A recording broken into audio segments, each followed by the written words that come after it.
We have a real problem. Towns being incinerated by wildfires we cannot stop. I had to walk away from everything that we have ever known. The idea that we can fireproof this landscape. That's impossible. So I'm glad we got out with our lives. The research tells us we're going in the wrong direction.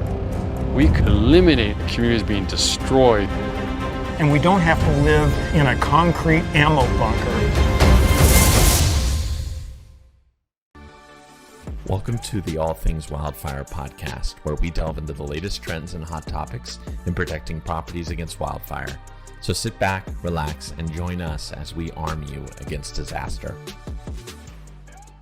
Ladies and gentlemen, welcome to another podcast session of All Things Wildfire.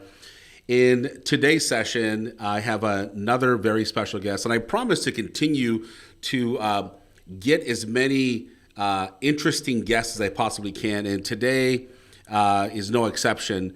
Let me introduce to you Ralph Bloemers, who is the person in charge, and Ralph, I'll let you kind of explain exactly what you do, but the elemental film that has been catching like wildfire. People have been watching this film every time that you're doing these showings. And the interest that I have seen is amazing, where people are understanding, wow, this film is so eloquently done, and you have a scientific back results as to how everything works. So Ralph, can you just, I'll let you introduce yourself, tell us about the film, and then we can go backwards and talk about how you got involved in this. Yeah, thanks for having me, OP, and thanks for the work that you all do on helping people be better prepared for wildfire. So the film is Elemental Reimagine Wildfire, elementalfilm.com. And, you know, it's 6 years in the making. And my role was a lot of wildlife photography, time-lapse photography, the executive producer. So I helped raise some of the money to make the film. But also, you know, when you have a small production team of 3, it means you do things like carry the gear, and also, you know, set up the interviews, find the narrator to narrate the film, who's David Oyelowo, who's a Emmy and Golden Globe nominated amazing actor with a beautiful voice, and, you know, help with the writing of the script, and just, you know. got Dr. Jack Cohen on there too. What's that? You got Jack Cohen on there. Yeah, so Dr. Jack Cohen from the Missoula Fire Lab is in it, and Dr. Beverly Law, and a lot of some of the top scientists in the world in their subject matter fields. And, you know, Jack Cohen is, there's a lot of Jack Cohen acolytes out there in the fire services and in fire departments. You know, when they see that Jack's in there, they're like, how'd you get him to come out of retirement? Exactly. And, you know, I think that it was a long process of building trust. But yeah, so there was that where, you know, Tripp and I came in with a depth of knowledge that your average journalist doesn't have around the fire subject. But also we did have our own journey of discovery, where the film evolved from, you know, what it started out with, and what it ended up being. We've both learned a lot, all 3 of us working on the film, and we continue to learn as we've brought it to communities. I love it. And Ralph, can you look, for anyone that is going to see this movie, you're going to be moved, you're going to be impacted, and you're going to have a much greater understanding of wildfire. But Ralph, can we go back a little bit, and I know that you have had some experience in insurance in the past, but I want to talk about, how did you get to this place of creating such a powerful film in the work that you've done in the past, and what led you here? Yeah, so I've had many varied experiences, you know, from early childhood growing up on a farm and working on forests and farmland. And then, you know, after college, I worked overseas because I am dual citizen of Holland and America. And I worked overseas in Munich for the Munich Reinsurance Corporation, which is the largest reinsurer in the world. And I got an understanding of insurance, and in particular, their approaches to climate events and extreme events, and, you know, how they can insure, you know, portions of an entire country and offer that insurance to the primary insurers there. That was fascinating. And then I worked in corporate securities and venture finance, and always, sort of had a pretty strong math brain and trying to look at solutions rigorously from that perspective. And it's been fascinating starting on this movie as more of a exploration of what's happening in forests, what's happening with fire from a fire ecology standpoint, and then having it really become very personal in that in 2020, in the fires that burned across Oregon and California, I knew a lot of people that lost everything in those fires. And I knew a person who I was not really close with, but I knew quite well, who died in the 2020 fires, and just really trying to understand what happened. And we had been spending some time with Dr. Jack Cohen. And I remember he said to us, what happens more than 100 feet from the home is pretty much irrelevant to whether it will ignite and burn. And we didn't believe it at first, because we had been told, and I think a lot of us have been told, the problem's in the forest. The problem is in the vegetation around the community or far away from the community. For whatever reasons, that's how the problem had been defined. And Jack said, no, that's the wildfire definition of the problem. That's the wrong definition. The definition should be the home ignition definition of the problem. When you speak to Jack, you got to go sit down later and think about what he said, because he's kind of a hard at it. But he's, he spent a lot of time, 30, 40 years working on this problem and figuring it out. So, in that, what we started to see in Oregon and in California and Colorado is, insurers saying this area, we can no longer provide insurance. Yeah. And what that means is that's essentially like having the water turned off to your house. And having to go get on the California FAIR plan means you're paying 4 to 10x for 25% coverage for your fire peril, and you still got to buy another policy. So if there's anything that's going to drive solutions and people being motivated, it's going to be something that they deal with once or twice a year, which is paying their insurance premium. Yes. And that's a game changer, I think, and that will overcome these stubborn narratives that we're told about where the problem lies and therefore where the solution is. So I just think that that's really important to understand what insurance companies care about. They want to keep doing business, but they're not required to keep doing business in a state. Right. They are going to look at the numbers. They're not going to look at false narratives. They're going to look at the research. The challenge for them is, we can't know where wildfire is going to burn in any given point in time, right? So, but we can know where our houses are and what we can do to them to reduce the chances significantly that they will ignite. And what's wonderful about that, it's not just an insurance thing, right? It is empowering for people. Yes. I mean, how many issues out there these days do we feel overwhelmed about that we don't have any agency over because we can't do anything, whether we're a middle schooler or a high schooler or 50 years old? There's a lot of those kinds of things, but wildfire is not one of those things. What Jack Cohen and the Insurance Institute for Business and Home Safety and your company and others have figured out is that there's things we can do. Some of them we need to have someone to help us do them. Some of them we can do ourselves. And that's wonderful to be able to have a thing that is a hopeful message, but it is an authentic hopeful message. So really that's what it's become for me, is how that you knit that all together and you present that to folks and you say, hey, here's A, here's B, here's wildfire, it's a threat, and here's the solutions to limit that threat.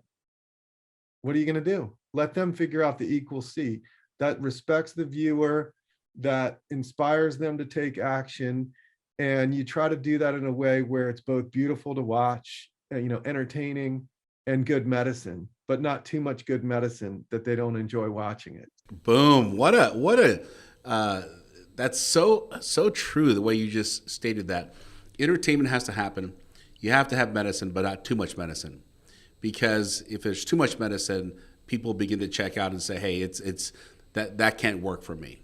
or it's going to be too hard. So I love that. That's great. Let me go back to Ralph. You had mentioned that the insurance companies, they have to turn a profit. They have to make the best business decisions for themselves. And I think for the last couple of years anyway, many homeowners, including myself at one point, were just claiming that this isn't fair. The insurance companies are charging too much. Why is this happening? But the reality is wildfire prevention, the message has been out there for years, and it hasn't taken off, or it hasn't, if you're riding a bike, the chain hasn't engaged, right? There is no momentum, or not enough momentum. But as soon as the carriers got involved and said, guess what? We're leaving California, and we're raising, those that are staying are going to raise rates because of the risk. Now, the insurance company is saying to homeowners and to all of us, saying, if you share in the risk by doing some of this work, then you have a better chance of being insured. And all of a sudden, we have to do something now because it's impacting the pocketbook. I'm not here to say it's right or wrong. I'm glad that things are happening because, now, man, the people that do the work for home hardening and the message that you're promoting out there, if people were to take this and want to do the work, like you had said, on their own, because a lot of this stuff is DIY for sure, or get some help to do it, man, they just increase their chances of their home surviving immensely. And what a reward to realize that your home is going to survive, or it does survive, and then you feel so much more accomplished in the work that you've put in or the investment that you've made. So I love that piece of it. Have you seen, other than insurance being a motivating factor, have you seen any other motivating factors that have moved people? Yeah. Well, the film unpacks a variety of different aspects of wildfires. So, there's a seminal book for me, which is a media studies book called Media and Apocalypse. And I love the book because what it does is it compares wildfire to the Loma Prieta earthquake to the Exxon Valdez oil spill. Okay, so the Exxon Valdez oil spill, catastrophic event, man caused. The Loma Prieta earthquake, catastrophic event, remote or limited probability of it happening. But when it happens, it's a big event. And there's really nothing you can do to prevent it. Whereas wildfire is perceived as this thing that it's still stubbornly perceived as this thing you can just put out, right? Versus like a hurricane or some other natural event. And we have to, I think, start to question whether that's true. So what the fellow who wrote the book, Conrad Smith, was really trying to understand was, why did the media, when the Yellowstone fires happened, tell him that Yellowstone was burned up and destroyed, that all the wildlife was killed? Mm-hmm. And that why were there these narratives, and were they true, that the Forest Service and the Park Service should have just put out the fires? And what he found were all three of those narratives, that the forest was destroyed, wildlife was killed, and that man can and should control fire, were all three not true. And he found it out by going back to beloved Yellowstone and seeing how beautiful it was. But then he went and he just tried to understand this. Can man and should man control fire? Well, in favorable conditions, not extreme drought, no extreme wind, yeah, you can put out fire. But the vast majority of home loss occurs in 2 to 3% of wildfires. And the vast majority of home loss occurs in grasslands and shrublands, not in forest lands. So if people believe firefighters can be everywhere all at once, putting wet stuff on the red stuff, yep, how will they be motivated to do the things to their homes? They're not. And if they think the problem is in the forest and it's a problem of lack of government action and management, then how will they be motivated to do things? So the film addresses, over these massive landscapes that we have, what can we do over time and space to affect vegetation? Well, we don't know where wildfire will burn. And if we alter vegetation, the odds, according to the scientific study, that that vegetation will burn while it's altered is less than 1%. I mean, that's a needle in a haystack probability. Yeah. Right? So if you focus from the home outward, you're protecting the asset that you know is there permanently. It's but the other thing that's different than, modifying vegetation is those things you do to the home are durable over time and space. So you contrast these things. But the vast majority of federal and California state dollars and in other states is going primarily to fire suppression and vegetation management. I mean, less than 2% of California's budget in recent years is going to home and community preparation. But these other activities, I mean, they are occurring on the belief by most people that that's protecting homes and communities. So I think absolutely when asked, I say absolutely when people ask me, should we be spending public dollars to support home and community preparation? So I think it's like shifting our mindset about both where public dollars should go. I think there should be an equity lens on that, because you need the whole community or most of the community to do the things to prepare their homes so that homes don't ignite and become the fuel to ignite other homes. And let's come back to that in a little bit. But I just think that these narratives of this other activity means I'm excused from doing the thing are so powerful, OP. And the fire services folks and the firefighters, when they see the film, they're like, thank you for making a film that lets the public know the limits of what we're up against. Right. Because that is so hard for us to tell them. And if they know that, they'll be more motivated to do their part. So I think these are big. Yes, people need to be told that there's this solution that's like the fire coat for their house, like they put on a raincoat in the winter so they don't get freezing cold and wet. But like they also need to be told that the other actions that are occurring are not going to keep their bacon from getting crispy, right? That there's a part that they need to do to support firefighters, and that the fire services will know if their home is prepared and make it more likely that they'll be able to defend it in extreme conditions. And so I think that's really important, right? That these other narratives, not just insurance, have been telling people they're excused from doing things and that someone else is responsible. So, so I think that the film presents people with that information so they can again reach that conclusion themselves.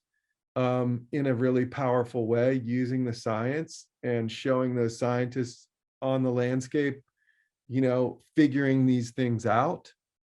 And, probabilities, I'll just say the last thing, probabilities are a hard thing to convey to people, right? What does 1% or 5% mean in this context? Well, it's very long odds, right? Versus home hardening is very high odds of success. It's not it doesn't cover all your risk, but it greatly reduces your risk. 100%. Yeah. Go ahead. So I just that's kind of what the film tries to do. And a lot of people are like, why have I never been told this? And I'm like, well, we're deeply marinated in the Smokey Bear narrative that fire is bad. And it was for a good reason. It was to tell people to be more careful and not have so many human caused fire starts. But as a result, we've kind of lost touch with having a more nuanced relationship with fire and understanding that fire is, as Jack Cohen says, inevitable, in an effort to have this complete control, which now in a hotter and drier world is not possible. One of the things that Jack Cohen says in the film, I'm paraphrasing, or I'm just kind of grasping at straws here, if I remember correctly, something to the notion of, we've had this wildfire problem for many years, And if we just look at the data, we can realize we're losing. Everything that we're doing is going in the wrong direction. And I thought, wow, like someone finally said it, you know? There's so much money being poured out, but to your point, not enough going to the communities. And, you know, I don't know how political everything is with the funding and all that stuff, but the reality is that we're now beginning to see some money being released to these fire safe councils on the ground level that can really make an impact to help homeowners with vegetation management, with ember resistant vents, with wildfire mesh, with gutter guards, with all these things to help prevent and really set people up for a better success rate. Now, really quick, you did mention, Ralph, one of the things I wanted to touch on is a lot of these firefighters that we speak to, they agree. Then they say thank you for this type of film and the awareness, because what we've learned is when you have a standard house fire, and most people don't realize this, you have a standard house fire, there are procedures and protocols as to how many firefighters should be showing up to this incident. And it can range from 12 to 15 firefighters for one house fire that's required, because you have people with oxygen, they go inside, it only lasts for 20 minutes or so, and then you have to exchange, and there's just a lot of support that has to happen for this one home. But when you have an entire community going down, firefighters are no longer talking about doing any suppression. Now they're just focused on, let's help evacuate people, because we cannot fight this thing. And now they go from suppression to service on helping people evacuate. And so just like that, they have to change the work that they're doing and start banging on doors and telling people to please leave. And it really, it just kind of gives you this understanding that, wow, when you have an incident like that, you're not going to have anyone that you can depend on to come save your home. And so we have to do a lot of the work ourselves to prepare. So I really did appreciate the awareness that your film brings up as to, hey, guys, this is really an issue that it really hits home for the individual as to, what am I going to do?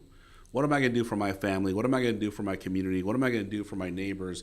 And to help us really survive this type of experience, because like you had said earlier, we have to learn to live with wildfire. It's not going anywhere, you know? Yeah. So no, I love that message.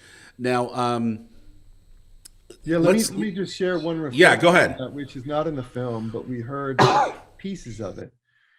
And you mentioned it, which is, you know, how many firefighters you need per structure once they start to ignite. But how many firefighters and pieces of fire apparatus do you need to defend a home with an oncoming wildfire? And Derek Alconis, who was with LA Fire in the film when we interviewed him, and now is with the Fire Safety Research Institute of Underwriters Laboratory, he says, you know, you need 5 to 6 engines and apparatus per house. And so what that means is, in a community like Paradise, where you had 18,000 homes incinerate in less than 8 hours, you had 50,000 homes in the fire's path, you would have needed every fire truck from all of California in Paradise in less than an hour, with adequate water and fuel on each one of them, to have a chance of saving a third of the structures that burned. So 6,000 structures would have used all the resources from all of California. That's never going to happen, right? In the margin, and that, you know, it was a 1910 C clamp on a power line that failed, and that thing was moving into the community through previously cut areas and fields of invasive cheatgrass and other kinds of vegetation at such a high rate of speed that it was pure evac. And you know what I think a lot of people don't realize is that, you know, it's not a wall of flame moving through the community that ignites houses through radiant heat. It's the little stuff in relationships that matter, and it's the little stuff in home ignition that matter. It's sometimes the selection of materials, but more often it's the arrangement of those materials and how they catch embers, or what that small stuff is around the home, or having a professional come and assess and figure out, what is it in and around your home that's going to catch embers in one of those storms. The Marshall Fire in Colorado, likewise, a huge wind event. There was an ignition. It's still an ongoing investigation. I've heard where they think it came from, but it was grasslands. And then once a home caught on fire, that became the fuel to ignite the other homes. So we have to think of this as like, we're supporting the firefighters, we're doing the right thing, we're being a good neighbor, and it's also setting us up to have options in terms of insurance. So it's all the things, right? It's the cool thing to do, it's the neighborly thing to do, it's the smart thing to do. You can do it, and then you can chill out when fire season comes, for the most part. Yes. Now, Ralph, do you have any opinion, any thoughts, or I don't know if you've spoken to any other scientists, regarding the massive amounts of rainfall that we received, unprecedented here in California, and what impact that could have on vegetation? Yeah, definitely I do. I've been going back to my time 25 years ago at the Munich Reinsurance Corporation. I mean, the insurance industry has been very aware of extreme weather, and there's two sides of it, right? So with increased average global temperatures, you're going to get 30% more precipitation worldwide. And then that's going to show up in certain areas as 3,000% more precipitation, right? Because it's on average globally. So that means 800 inches in Mammoth, California, so heavy that it's snapping gas lines going into buildings. Wow. And causing interior fires this April and May. So, and then you're going to have possibly a big wind event with a very dry wind coming from the interior, which is what we had in Oregon just this last week. And then it's going to amplify, the melt off, right? So you're going to get a peak flow of that excessive snowpack melting off rapidly, and then possibly flooding. The other thing, the flip side of that, is with increased global atmospheric temperatures, for every degree of Fahrenheit, you have about 4 to 6% more capacity in the atmosphere to hold water. Okay. So that means you have an extended drought or an extended periods of dryness before the atmosphere, it has enough water in it to release that water, right? In rain or other precipitation. So the 2020 fires and the 2021 Marshall Fire, you had the same conditions. In Oregon, we had a big snow year in 2020, and then we had an extended period of drought, and then we had an east wind event and power line ignitions.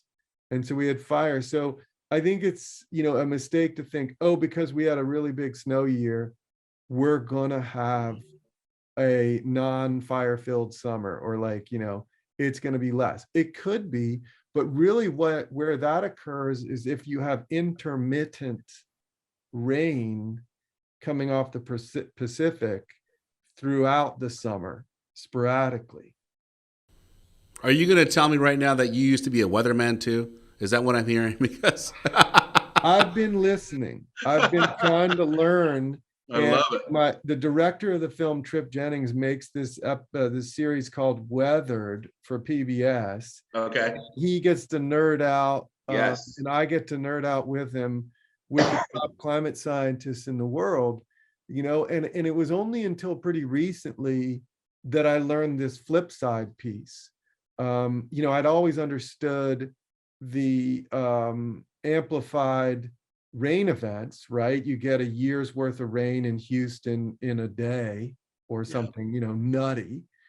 And, that's what you get. And, my wife and I, we own a cherry orchard and pear orchard, a commercial cherry and pear orchard. So we're now in the stressful being farmers part of it as well. Last year we had in April, a very cold April.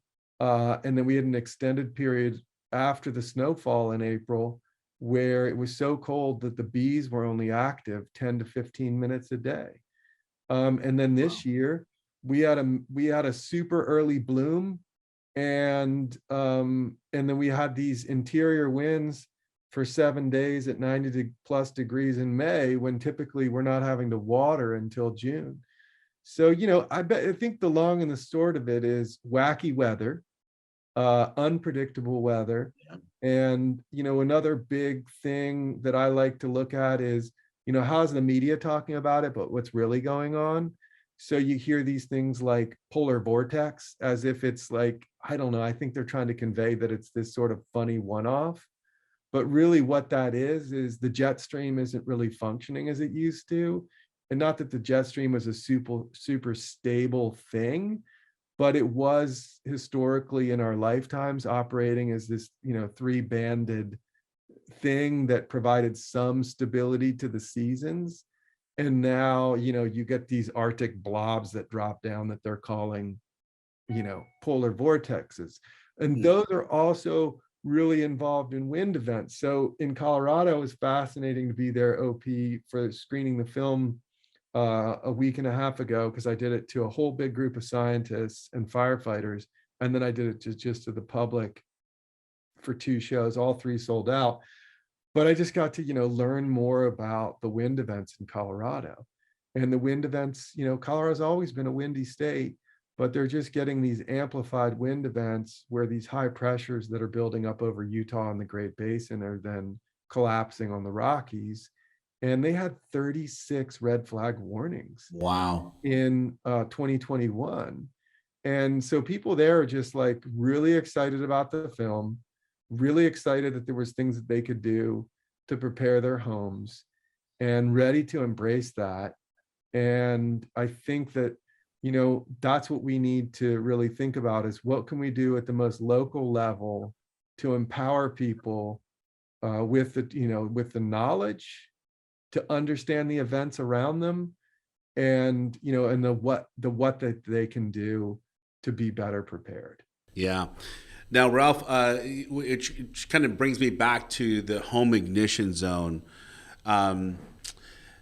And what you had said earlier about what Jack Cohen said about what happens 100 feet away from us is irrelevant.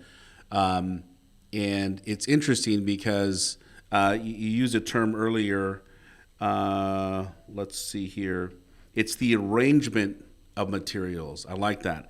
It's the arrangement of the materials that we have in our home, whether it's vegetation or whether it's patio furniture or whether it's the welcome mat at our front door, whatever those things are that could potentially ignite around us is really what brings the vulnerability to us. And, one of the things that we like to share is, for homeowners is, like a simple analogy is, imagine yourself walking around the perimeter of your home within the first 5 feet and just lighting matches. Imagine you're just lighting matches all around you as you're walking. Will something ignite? And if that something will ignite, then you have to realize that's something we've got to pull away from the home so we don't pull the fire to us because of these embers that are flying for miles that are going to ignite any vegetation.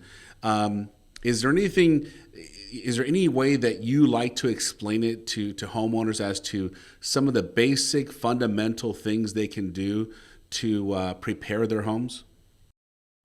Yeah, there's so many wonderful and eye-opening anecdotes that have been shared from folks, that were firefighters that were in the fires, or from spending time with Jack Cohen recently in Missoula. I mean, he's the one who said, look, it's the design or arrangement of materials that's primary, not the selection of them. Because a lot of folks say, I've got a composition roof. Do I need to get a metal roof? I want to go get a metal roof. And like, should I change out all my siding? And they go right to these big ticket items. Well, look, if you got a wooden roof, yeah, you need to do something about that. Right. But I think like 98%, of the roofs in California are already Class A roofs. Right. Yes, if you have a valley, on that roof with some fine material that it can ignite, take care of the fine material so it won't ignite. If you can remove your gutters, that could be an expensive project, and do a drip line, French drain, so you never have to deal with gutters.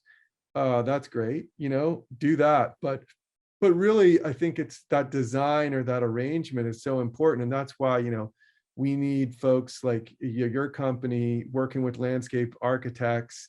And, this needs to be part of the curriculum starting in landscape architecture school to really, really see where those ignition points are. And there's two pieces. One is, what is currently around your house that is a pathway for the physics of fire, right? What will ignite and then ignite a larger piece of material? Like your 6x6 holding up your deck is not going to ignite from an ember. It's going to ignite from something smoldering and burning adjacent to it. Yes. And then igniting it. And the other piece is, in a wind-driven firestorm, as you said, embers are coming from somewhere else. And they're inevitably going to come from somewhere else.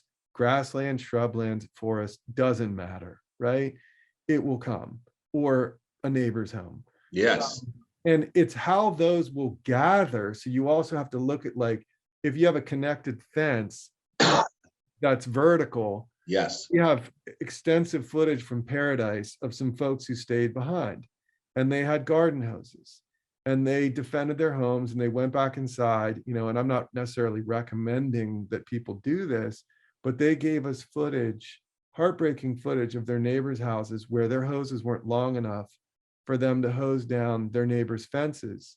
And there was a house igniting, it burned, it ignited the fence wicked to the next house, it ignited the next house, and so forth. And it just was like dominoes, right? The other story I share is that in many cases in the Santiam Canyon, what ignited the houses occurred after the flame front moved through. After, yeah. So you have embers ahead, maybe getting into your crawl space or your attic, igniting your structure. The flame front typically moves through, particularly in a wind-driven fire, just in a couple minutes, right? And it's the radiant heat from that is not what ignites houses. That's like less than 10%, right? But if you have bark mulch smoldering and burning afterwards for days, and so much is going on that the firefighters can't be everywhere all at once, you can still lose your house. So the firefighters in Gates, Oregon, which is in the Santiam Canyon, they told us that for like 8 to 10 days, they drove around and put water on bark mulch, filled up their tender and put water on bark mulch, filled up their tender and put water on siding or a garage that was being ignited by smoldering and burning bark mulch. I mean, I know why people love bark mulch. My wife uses it, and we use it to keep the moisture in the soil around plants, and it's decorative. But we have since removed it and replaced it with rock, and there's other alternatives. So, I think there's a lot of those kinds of things, and this is what Roy Wright, who's in the film from the Insurance Institute for Business and Home Safety, it's like, we need to move our shrubbery away.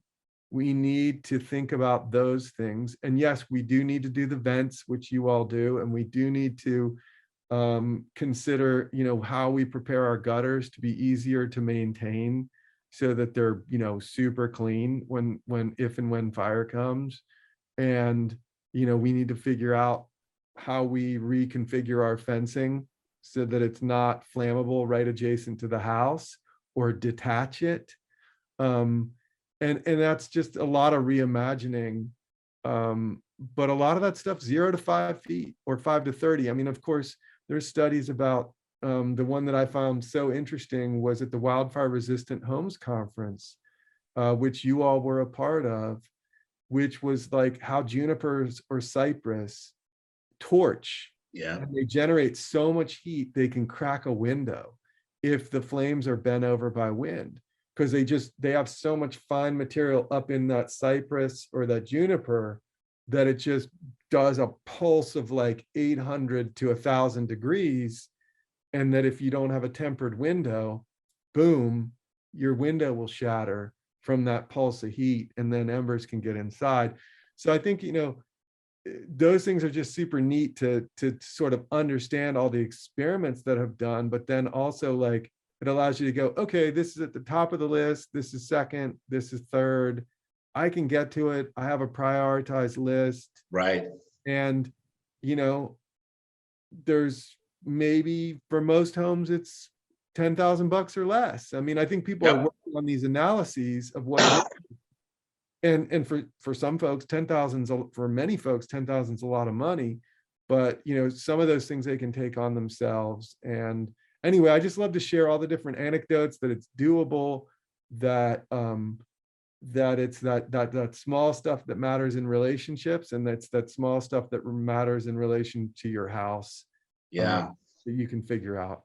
I love that statement because I think that rings true for everyone on an individual basis, as far as it's the small things in relationships, and it really does become the small things that we can do to help ourselves prevent this damage.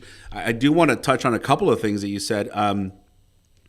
The landscape architects, Ralph, we've done some walkthroughs with some estate managers and these architects, and they have so much pride in the work that they've done to put these Italian cypress trees right up against the house or a few feet away for privacy.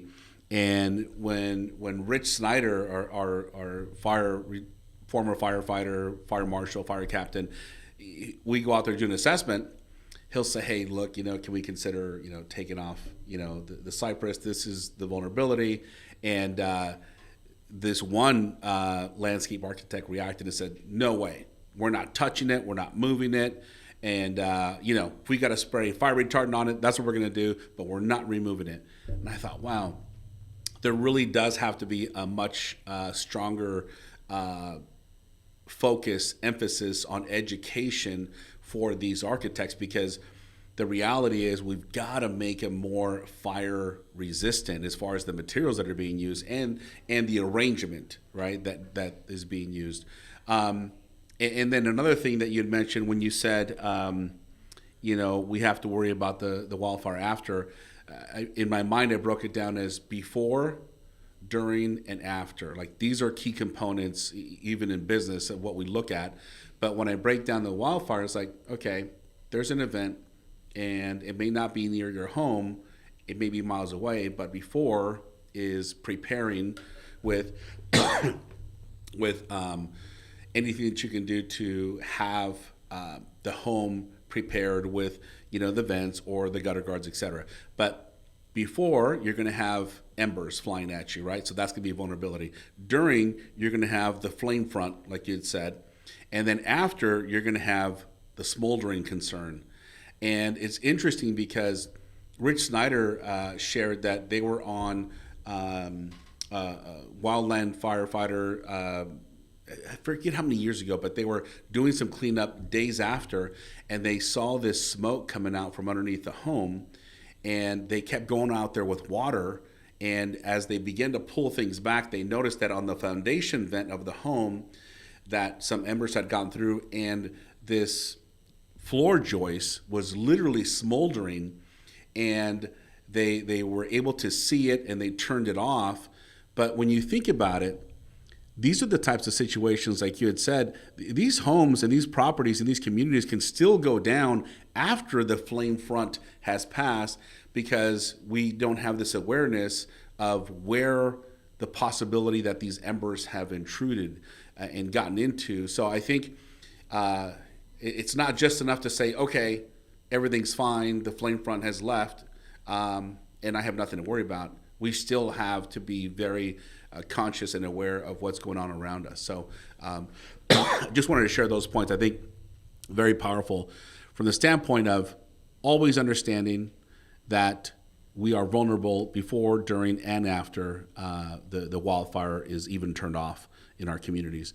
You had mentioned the screening, and I do want to touch on this. Right now, Ralph, there's Cal Davis, right? You're going to be doing a screening there pretty soon in the next few weeks. Is that right? Yeah, on May 31st at University of California, Davis. Got it. Okay. And so, and then you were just in Washington too, right? Or are you going to be in Washington? We have another one coming up in Washington and Seattle at the end of June. We have a week run here in Portland, Oregon. We were just in Colorado.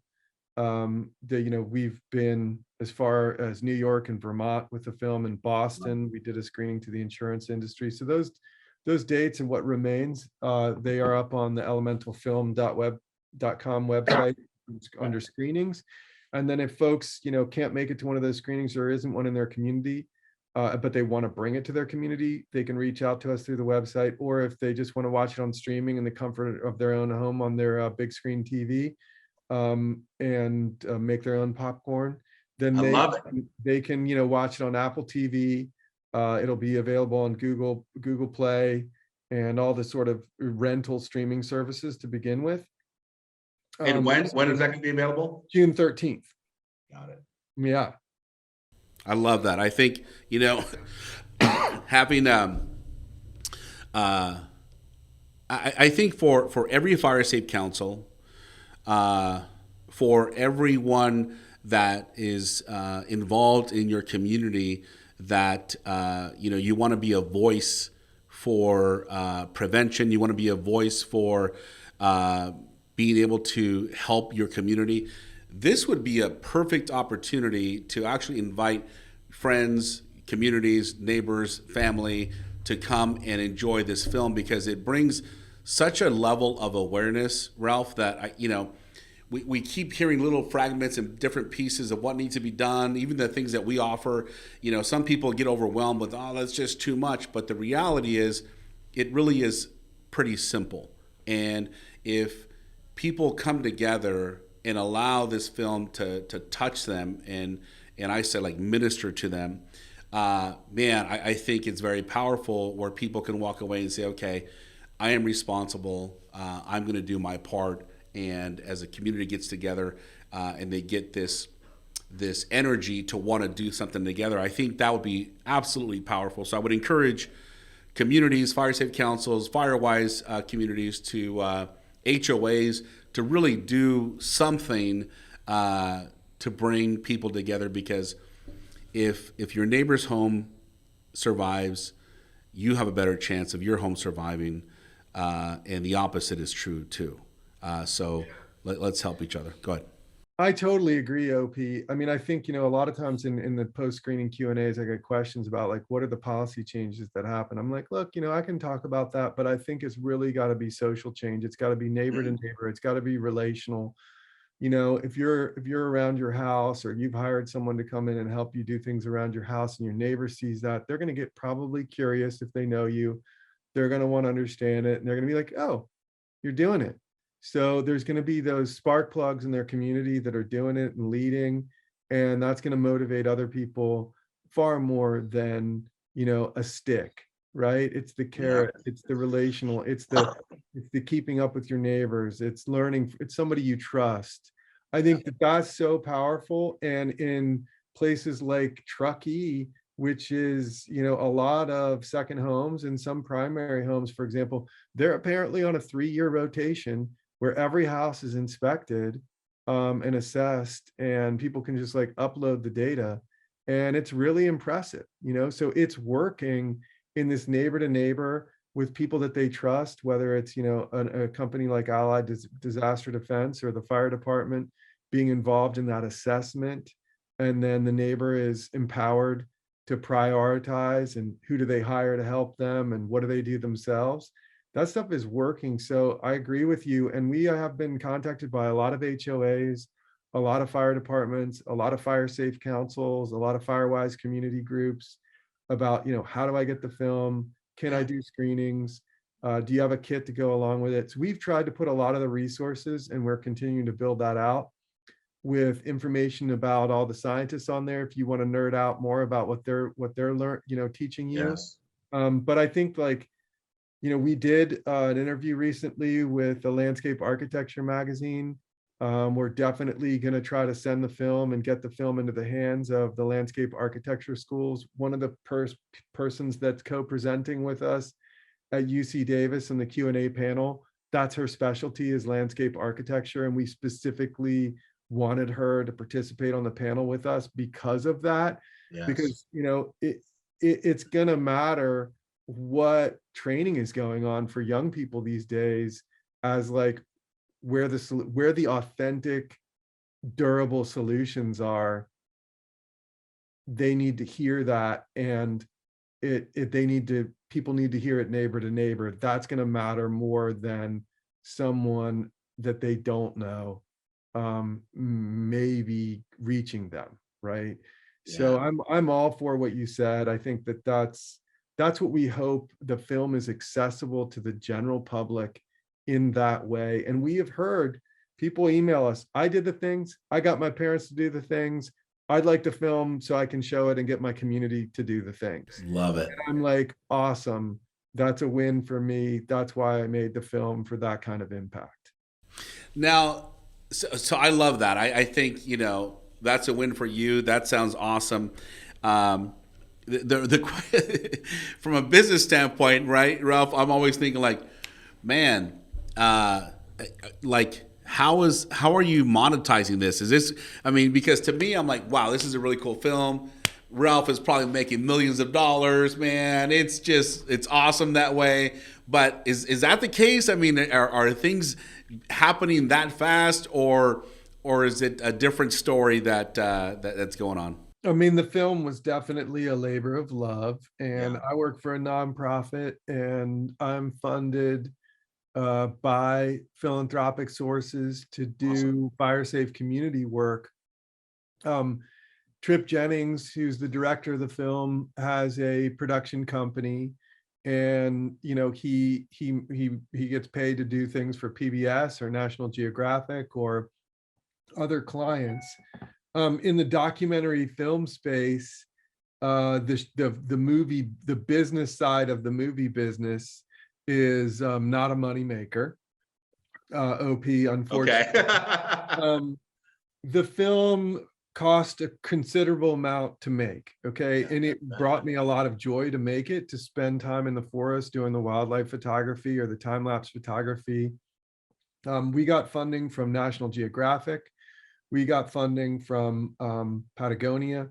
We got funding from foundations in the Pacific Northwest who believed in the project. We are making a little bit off of the theatrical run, but it's mostly done to have impact and also to generate awareness around the film before it goes to streaming. With streaming, it's anybody's guess. We are doing a deal with Belgian TV. We're doing a deal with Swiss TV, and they want it for broadcast because they're having fires over there. They've been having fires. They're having more fires. There was 4,000 fires in England last year. Korean TV is interested, Canadian, Australian. So we will try to break even, and that will help us do our next project. Our next project could be a wildfire film. I've actually been asked to help on a film in Colorado, and what's happening in the events in Colorado, focused on two fires, the East Troublesome Fire and the Marshall Fire, and I've agreed to help with that. I'm working on a screenplay.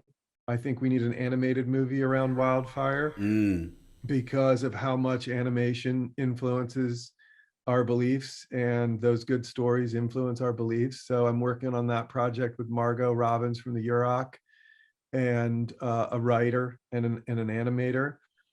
And that's a kind of a moonshot project, right? You have to write the entire screenplay before you go pitch it. Wow, yeah. So it's quite an investment.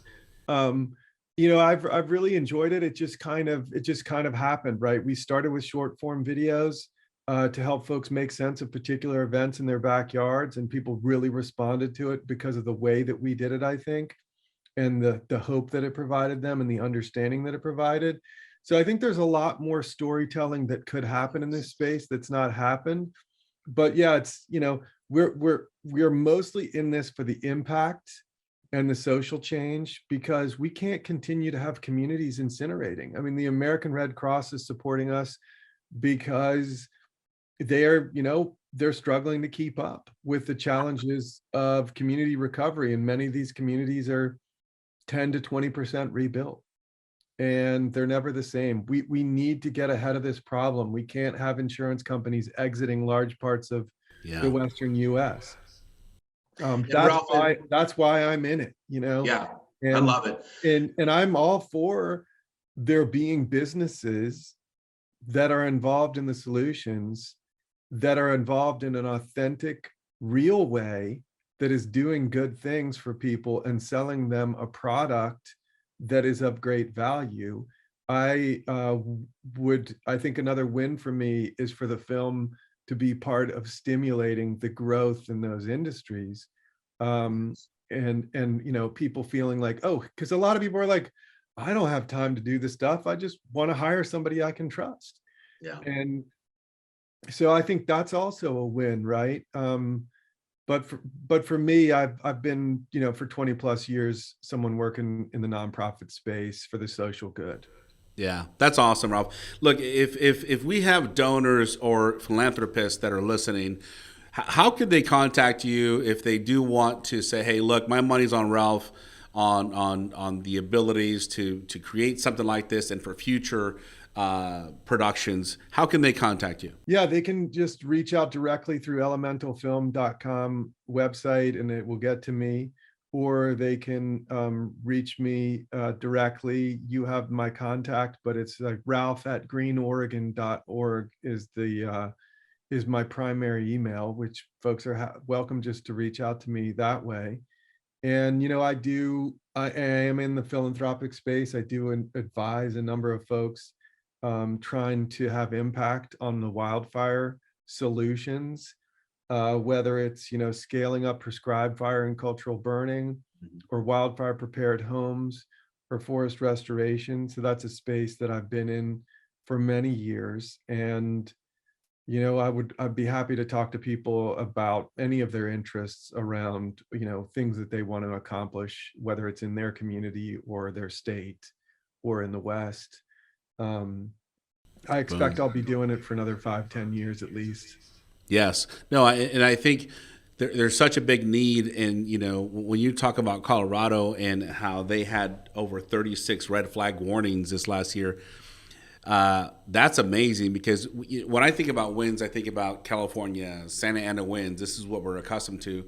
But, the reality is it's happening in multiple states, these types of events where the red flag warning, where you've got so much heat, you've got wind coming up. There's so many vulnerabilities now with just a cigarette or a chain that's dragging that causes a spark. I mean, all these things that could happen.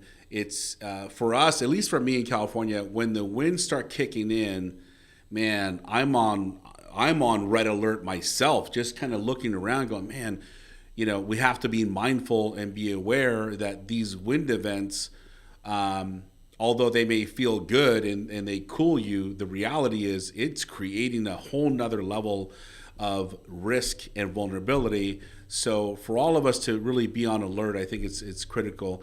And I wasn't even thinking about other states, but to your point, absolutely, there's so many more states are being affected. Ralph, would you say that it's the Western United States that's being impacted the most? Have you done any of that research at all? Well, currently, yes. I mean, California is, in terms of home total losses, I mean, the 2017 and 2018 wildfire season wiped out 26 years of premium profits for the insurance industry, 2x. California is 74% of the nation's losses in wildfire currently. Colorado's number 2 and Oregon's number 3. However, we did just have some fires in New York and New Jersey, in the New Jersey Pine Barrens. We have been seeing some predictions with the amplified El Nino that is expected this summer, that there will be a significant dry out in places like Michigan and the upper parts of Michigan and in Wisconsin and maybe in some of the Dakotas, which, if there's ignition and there's a wind event, we will see fire activity there. So I think that it's right on to think about these fire events much more as wind events. Mm. I remember a discussion I had with a scientist about 8 years ago, and I've been remembering it more recently because I asked him, he was an insect expert, and bug kill has contributed to a lot of tree mortality in Colorado and other places. As temperatures rise, bugs can continue to remain active over winter and they're not freezing. And so then you have a lot of bug kill. And I said to him, I said, Dr. Waring, what do you expect will alter our forest the most? Will it be, wildfire or insects or something else? And he said, well, actually, it's going to be wind. Mm. And he said, look at the Southeast United States with increased hurricane activity. And, that's what you're going to see. And you're going to see fires driven by wind. And I would think of them more as wind events. And, so you see the fire triangle. And what I say now in Q&A is like, look, the fire triangle is no longer equilateral in these extreme events. It's the wind that's dominating. It's not the fuels. We're focused on the fuels because that's the one thing we think we can affect over space and time. And I say think because I still don't believe really over space and time, except locally around the home or around the community, that we can, maintain over space and time. It's a lot of work. It's a lot of money. So, we can do a patch of forest, but can we do an entire landscape? And what are we doing? That kind of thing. That's a bunch of questions we can spend time on. But I think of fire events and the extreme events much more as wind events. So I appreciate you highlighting that.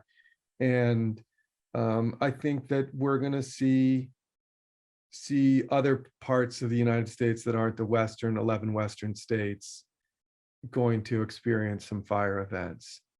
Congressman Neguse introduced me in the film in Colorado. He's in the Bipartisan Wildfire Caucus, very thoughtful, very beloved in Colorado, great public speaker, also a University of Colorado grad like me. Nice. And he got up and he said, for the longest time, we've thought about these events as forest fires. And then the Marshall Fire happened. It's not even on the risk maps as a place that we expect to burn. He said, and I expect we're going to see similar events on the Front Range in the future. And the question is, are we going to get ahead of them? And then he introduced the film. So he was totally on point with that. I mean, they're seeing, regularly 50, 60, 70, 80 plus mile-an-hour winds on the Front Range. Sometimes they get a couple days warning, sometimes they get a day warning, and sometimes these wind events manifest with 5-6 hours of warning. So they're living it in Colorado, and it's a similar thing that that produced the Kincaid fire, that produced the Carr fire, that produced the Woolsey fire, that produced these fires. And it's important for folks to know that the primary thing that they can do is prepare their homes and prepare themselves, and that it does work. Boom. Love that. I love that. Ralph, and thank you so much for spending this quality time with me. I know our listeners are getting a lot of value, and they're going to be looking forward to, if they haven't already, seen the film, and they're going to get a chance on June 13th to be able to stream for themselves and their communities. Is there anything that you would like to leave with the listeners before we close this up? Yeah, I mean, I would love to hear from folks if they watch the film. Send me your hot take or your incendiary remarks, and also just like, did it motivate you to do things? Yes. Did you share it with others? We love to hear that. We've gotten hundreds and hundreds of inquiries for the film and feedback for the film. And if you can, go on to Rotten Tomatoes and give it a thumbs up and give your review of the film. Do those kinds of things to amplify it and get more people to watch it. That's my request for folks. I tell my son, he's like, "What was your day like today?" I ask people to watch the movie. That's what I do right now. And try to keep it modest. I mean, I have some interesting conversations usually every day, and I learn things too. But watch the movie. Let me know what you think. Tell other people to watch the movie. And if you ended up doing things because of watching the movie, we'd love to hear about it. That's awesome. And for you listeners, when you do a review, I mean, some people don't like to do reviews. We're going to do our part, and we're going to do that, Ralph, because my belief is the more people that were able to give their opinion, do a review, is going to allow this type of skill set, this type of talent, this type of body of work to really perpetuate itself, where more people pay attention, more investors, more philanthropists, more donors get involved and say, you know what, there's really something good going on here. And whatever we can do with our part, if we really enjoy the film and what's being taught, the scientific methods behind it, let's do our part, as simple as it is, to leave a review and really promote what's going on here. And Ralph, I appreciate your time, brother. You and I have spoken for hours in the past, and I love catching up with you. The next time you're in California, I do want you to stop by and say hi, and maybe we could do a podcast in person. That'd be awesome. All right. Thanks, OP, for having me. And again, thanks for the work that you and your team do. Go also find a burn forest that's it's like a young person, full of life and potential. With usually a lot of noise and activity in them. Go check that out. Don't believe what the media says, that they're necessarily destroyed. I think that also will feel good to folks, because we need to know what's happening in the world around us. Yes, and there's nothing better than getting outside and enjoying those spaces that we have in California and Oregon and Washington as well. Even if they've been touched by fire, they may not seem like it at first, but there's quite a bit in there as well. So thanks for having me, OP, and until next time. Awesome. Thank you, Ralph. That's all for this episode of All Things Wildfire. If you like this episode, be sure to subscribe to our show and follow us on social media to stay up to date on all things wildfire. And as always, thanks for listening.